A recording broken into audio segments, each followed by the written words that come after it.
Hello বন্ধুরা, welcome to only sports view. তো এই ভিডিওতে ফুটবল আপডেট সুপার কাপ নিয়ে কথা বলবো। তো সুপার কাপের quarter final Mohun Bagan versus Kerala blaster FC, তো সেই ম্যাচটা নিয়ে কিছুটা আলোচনা করব এই ভিডিওতে। তো সেই ম্যাচে দুই দলের লাইন আপস কীরকম হতে পারে, দুই দলের শক্তি দুর্বলতা এবং দুই দলের হেড টু হেড কীরকম রয়েছে, তো সেটাও দেখে নেব। তো ভিডিওটি সবাই শেষ পর্যন্ত দেখতে থাকো। আর চ্যানেলে নতুন হয়ে থাকলে চ্যানেলটি সাবস্ক্রাইব করে পাশে থাকা বেল আইকনটিকে অন করে পাশে থেকো। তো প্রথমে যদি দুটো দল কতবার মুখোমুখি হয়েছে সেই ব্যাপারে যদি কথা বলা যায়, তো সেখানে দুটো দল মোট মুখোমুখি হয়েছে 10 বার। তো 10 বার মুখোমুখি হতে একবার জিতেছে কেরালা ব্লাস্টার এফসি, আর 8 বার জিতেছে মোহনবাগান, আর একবার ড্র হয়েছে। আর এই দুটো দল 10 বার মুখোমুখি হতে গোল হয়েছে মোট 42টা। তো 42টা গোলের মধ্যে মোহনবাগান গোল করেছে 27টা, আর কেরালা ব্লাস্টার এফসি গোল করেছে 15টা। তো যেখানে এই ম্যাচে এই হেড টু হেডের ব্যাপারটা নিয়ে খুব একটা ম্যাটার করবে না, যেহেতু মোহনবাগান ইয়ং টিম খেলাচ্ছে, যেখানে মোহনবাগানের বেশিরভাগই সব জুনিয়র টিমের প্লেয়ার রয়েছে, সিনিয়র টিমের প্লেয়ার কিছু রয়েছে। তো সেইখানে এটা খুব একটা ম্যাটার করবে না। তো এই টুর্নামেন্টে শুধু মোহনবাগান বাদে প্রত্যেকটা টিমই তাদের মেন স্কোয়াডই খেলাচ্ছে, সেখানে মোহনবাগান খেলাচ্ছে না। মোহনবাগান যেহেতু এএফসি চ্যাম্পিয়ন্স লিগ 2 এর স্পট পেয়ে গেছে, তো সেই কারণে মোহনবাগান তাদের মেন স্কোয়াড খেলাচ্ছে না, মেন স্কোয়াডকে রেস্ট দিয়েছে। তো সেইখানে এই ম্যাচটা হতে চলেছে 26শে এপ্রিল বিকেল 4:30 থেকে, যেখানে বিকেল 4:30 থেকে এই গরমের মধ্যে উড়িষ্যার ভুবনেশ্বরে কলিঙ্গ স্টেডিয়ামে ম্যাচ। মুখের কথা, এই গরমের মধ্যে যেখানে প্লেয়াররা বেশিক্ষণ খেলতেই পারবে না, এই গরমের মধ্যে খুবই ক্লান্ত হয়ে পড়বে প্লেয়াররা, এত গরম। সেই 4:30 থেকে ম্যাচ, তাও আবার কোয়ার্টার ফাইনালের মতো ম্যাচ।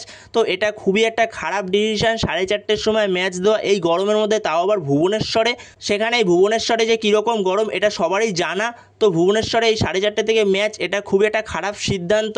তো এরপরে যদি দুই দলের শক্তি দুর্বলতা নিয়ে কথা বলা যায়, তো প্রথমে যদি কেরালা ব্লাস্টার এফসিকে নিয়ে কথা বলা যায়, তো সেখানে কেরালা ব্লাস্টার এফসি আগের দিন ইস্টবেঙ্গলকে হারিয়ে তারা কোয়ার্টার ফাইনালে পৌঁছেছে, যেখানে কেরালা ব্লাস্টার এফসি ইস্টবেঙ্গলকে 2-0 গোলে হারিয়েছে। আরও বেশি হতে পারতো গোলটা, কিন্তু 2-0 গোলে হারিয়েছে শেষ পর্যন্ত। তো সেখানে এই কেরালা ব্লাস্টার এফসির টিমটাকে নতুন কোচের আন্ডারে দেখে খুব একটা খারাপ লাগলো না, খুবই ভালো লাগলো টিমটার। যেখানে টিমটার বডি ল্যাঙ্গুয়েজ খুবই ভালো লাগলো, দুরন্ত খেলছিল টিমটার ওপরের দিকে প্লেয়াররা, যেখানে নোয়া সাদুই, জেসুস জেমনিস আগের দিন হয়তো তার একটু অফ ফর্ম ছিল বলে সে অনেকগুলো গোল মিস করেছে, ওপেন গোল, না হলে আরও গোল আসতে পারতো। এছাড়া নোয়া সাদুইও গোল মিস করেছে 1:1, না হলে আরও গোল হতে পারতো। তো সেখানে যথেষ্ট ভালো খেলেছে, প্রচুর চাপ সৃষ্টি করেছে কেরালা ব্লাস্টার এফসি আগের দিন ম্যাচটাতে, যেখানে মিডফিল্ডও যথেষ্ট ভালো খেলছিল কেরালা, মিডফিল্ডটাকে ডমিনেট করছিল। এছাড়াও ডিফেন্সে যথেষ্ট ভালো ডিফেন্স করেছে। তো সেইখানে যথেষ্ট ভালো লাগছে এই কেরালা ব্লাস্টার এফসির টিমটাকে দেখে। কিন্তু এই গরমের মধ্যে সবাই একটু হাঁপিয়ে পড়ছে, এটা ঠিক কথা, কারণ এই গরমের মধ্যে 4:30 থেকে ম্যাচ মানে সবাই একটু হাঁপিয়ে পড়বে। আগের দিন 8টা থেকে ম্যাচ ছিল রাত্রিবেলা কেরালার যে ম্যাচটা, তো সেই ম্যাচেই দেখা গেছে কতটা গরমে প্লেয়াররা হাঁপিয়ে যাচ্ছিল। তো সেইখানে তো এই ম্যাচটা বিকেল 4:30 থেকে, তাহলে তো প্লেয়াররা আরও বেশি একটু হাঁপিয়ে পড়বে, এটা তো স্বাভাবিক। তো সেই জায়গাতেই এই ম্যাচটার ক্ষেত্রে কেরালা একটু হলেও এগিয়ে নামবে, যেহেতু কেরালা তাদের পুরো মেন স্কোয়াড খেলাচ্ছে। তো এরপরে যদি মোহনবাগানের শক্তি দুর্বলতা নিয়ে কথা বলা যায়, তো সেইখানে মোহনবাগান মেন জায়গায় কীরকম খেলবে, তো সেটা দেখতে হবে। অবশ্যই খুবই ভালো খেলবে, কোয়ালিটিফুল প্লেয়ার প্রত্যেকটা প্লেয়ারই, যেখানে মোহনবাগানের এই টিমটাতে এক্সপিরিয়েন্স প্লেয়ারও রয়েছে, যেখানে ডিফেন্সের ক্ষেত্রে নুনো রেইস রয়েছে, দিব্যেন্দু বিশ্বাস রয়েছে, যাদের এক্সপিরিয়েন্স আছে, যেখানে দিব্যেন্দু বিশ্বাসের আইএসএল খেলার এক্সপিরিয়েন্স আছে। এছাড়া মিডফিল্ডে দীপক তাংরি রয়েছে, অভিষেক সূর্যবংশী রয়েছে, যাদেরও আইএসএল খেলার অনেক এক্সপিরিয়েন্স রয়েছে। ওপরে সাহাল আব্দুল সামাদ রয়েছে, আশিক কুনিয়ান রয়েছে, যাদের অনেক এক্সপিরিয়েন্স রয়েছে। তো অনেক এক্সপিরিয়েন্স প্লেয়ারও রয়েছে।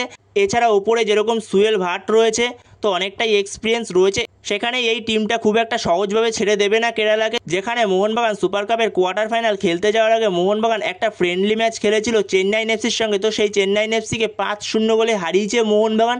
তো দুরন্ত খেলেছে মোহনবাগানের হয়ে ডিফেন্সে, যেখানে মোহনবাগানের হয়ে ডিফেন্সে দিব্যেন্দু বিশ্বাস এবং নুনো রেইস দুর্দান্ত খেলেছে। এছাড়াও মিডফিল্ডে যথেষ্ট ভালো খেলেছে অভিষেক সূর্যবংশী, দীপক তাংরি, তো খুবই ভালো খেলেছে টিমটা। যেখানে সেই টিমটার মধ্যে সালাউদ্দিনও ছিল রাইট উইং থেকে, তো যথেষ্ট ভালো ফুটবল খেলেছে।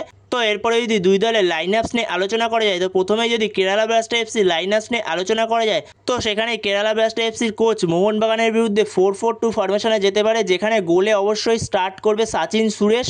এছাড়া ডিফেন্সের 4 জনের মধ্যে left back Naocha Singh, right back Sandeep Singh, আর দুজন মেন সেন্টার ব্যাক, একজন ড্রিঙ্কিচ আর একজন বিকাশ ইউমনাম। আর মিডফিল্ডে দুজন, একজন দানিশ ফারুক আর একজন দুশান লাগাতর। আর সেক্ষেত্রে দুদিকের উইং থেকে, লেফট উইং থেকে মোহাম্মদ আইম্যান আর রাইট উইং থেকে সেক্ষেত্রে কোয়ামি পেপ্রা স্টার্ট করতে পারে, যেহেতু অ্যাড্রিয়ান লুনা চোট পেয়েছিল আগের দিনের ম্যাচটাতে, তো তার খেলার সম্ভাবনা খুবই কম। তো সেইখানে অ্যাড্রিয়ান লুনার জায়গাটাতে কোয়ামি পেপ্রা স্টার্ট করতে পারে রাইট উইংয়ে। তো সেক্ষেত্রে কোয়ামি পেপ্রাকে আমি রেখেছি, কোয়ামি পেপ্রাই হয়তো স্টার্ট করতে পারে। তো যদি অ্যাড্রিয়ান লুনা স্টার্ট করার মতো পজিশনে থাকে তাহলে অ্যাড্রিয়ান লুনা স্টার্ট করবে, না হলে কোয়ামি পেপ্রা স্টার্ট করবে রাইট উইংটাতে। আর ওপরে দুজন স্ট্রাইকার, একজন জেসুস জেমনিস, আরেকজন হলো নোয়া সাদুই। তো এই হতে চলেছে মোহনবাগানের বিরুদ্ধে কেরালা ব্লাস্টার এফসির লাইন আপস। তো এরপরে যদি মোহনবাগানের লাইন আপস নিয়ে আলোচনা করা যায়, তো সেইখানে মোহনবাগান কেরালা ব্লাস্টার এফসির বিরুদ্ধে 4-2-3-1 ফরমেশনে যেতে পারে, যেখানে মোহনবাগানের হয়ে গোলে স্টার্ট করবে ধীরাজ সিং। আর যেখানে 4 জন ডিফেন্সের মধ্যে লেফট ব্যাক আমানদীপ আর রাইট ব্যাক সৌরভ ভানুয়ালা। আর দুজন মেন সেন্টার ব্যাক হবে, একজন দিব্যেন্দু বিশ্বাস, আরেকজন নুনো রেইস। আর সেক্ষেত্রে মাঝমাঠে দুজন স্টার্ট করবে, একজন দীপক তাংড়ি, আরেকজন অভিষেক সূর্যবংশী। দীপক তাংড়ি সে মেনলি ডিফেন্সিভ মিডফিল্ডের রোলটা প্লে করবে, আর অভিষেক সূর্যবংশী সে একটু ওপর দিকে খেলবে, মানে সেন্টার মিডফিল্ডের রোলটা প্লে করবে। আর সেক্ষেত্রে দুদিকের উইং থেকে লেফট উইং থেকে স্টার্ট করবে আশিক কুনিয়ান, রাইট উইং থেকে স্টার্ট করবে সালাউদ্দিন। আর মাঝখানে নম্বর 10 রোলে অ্যাটাকিং মিডফিল্ডে সেক্ষেত্রে সাল আব্দুল সামাদ স্টার্ট করবে, আর উপরে একজন স্ট্রাইকার স্টার্ট করবে সুয়েল ভাট। তো এরকমই হতে চলেছে মোহনবাগানের প্লেইং 11 কেরালা ব্লাস্টার এফসির বিরুদ্ধে সুপার কাপে। তো বন্ধুরা, তোমাদের কি মনে হয় মোহনবাগান কি এই প্লেইং 11-এ কোনো চেঞ্জ করতে পারে? তো তোমাদের যদি এ বিষয়ে কোনো মতামত থাকে অবশ্যই কমেন্টে জানিও।